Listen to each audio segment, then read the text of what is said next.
അത്യപൂർവേനം വെള്ളിമുങ്ങയെ കൽക്കുണ്ടിൽ കണ്ടെത്തി.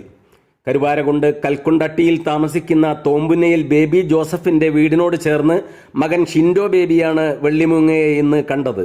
തുടർന്ന് വനംവകുപ്പിനെ വിവരമറിയിച്ചപ്പോൾ RRTയെ അറിയിക്കണമെന്ന് നിർദ്ദേശിച്ചു.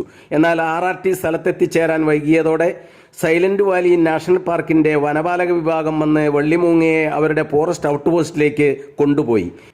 ആവശ്യമായ ചികിത്സ നൽകി ക്ഷീണം മാറിയ ശേഷം മൂങ്ങയെ ഉൾവനത്തിൽ വിടുമെന്നും സാധാരണയിൽ നിന്ന് കവിഞ്ഞ വലിപ്പമുള്ള അത്യപൂർവ ഇനത്തിൽപ്പെട്ട വെള്ളിമൂങ്ങയാണ് കണ്ടെത്തിയതെന്നും വനപാലകർ സ്ഥിരീകരിച്ചു.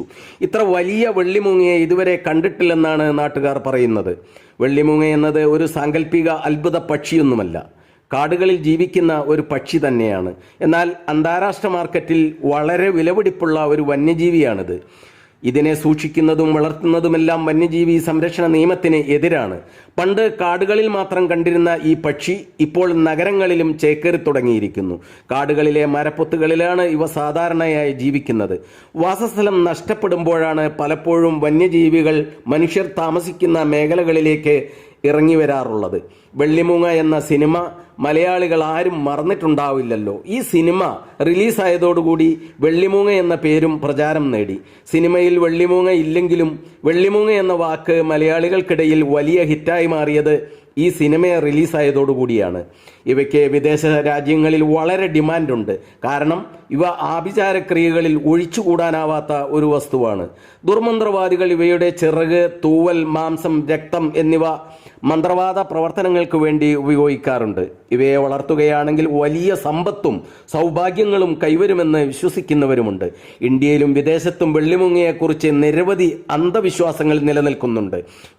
ബിസിനസ്സുകാരും ചൂതാട്ടക്കാരും ഊഹക്കച്ചവടക്കാരുമെല്ലാം ധനലാഭത്തിനു വേണ്ടി ഇവയെ നിയമവിരുദ്ധമായി സൂക്ഷിക്കാറുണ്ട്.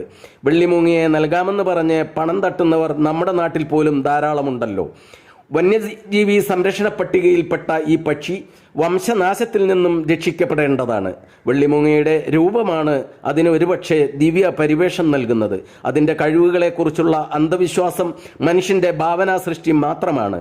എന്നാൽ ഇത്തരം വന്യജീവികൾ പലപ്പോഴും കാടുവിട്ട് നാട്ടിലേക്ക് ഇറങ്ങി വരുന്നത് വനത്തിൽ എന്തെങ്കിലും തരത്തിലുള്ള പ്രകൃതി ദുരന്ത സാധ്യത അവയ്ക്ക് മുൻകൂട്ടി കണ്ടറിയാൻ സാധിക്കുന്നത് കൊണ്ടാണെന്ന് പഴമക്കാരും ആദിവാസി വിഭാഗക്കാരുമെല്ലാം മുൻകാലങ്ങളിൽ പറഞ്ഞു കേട്ടിരുന്നു.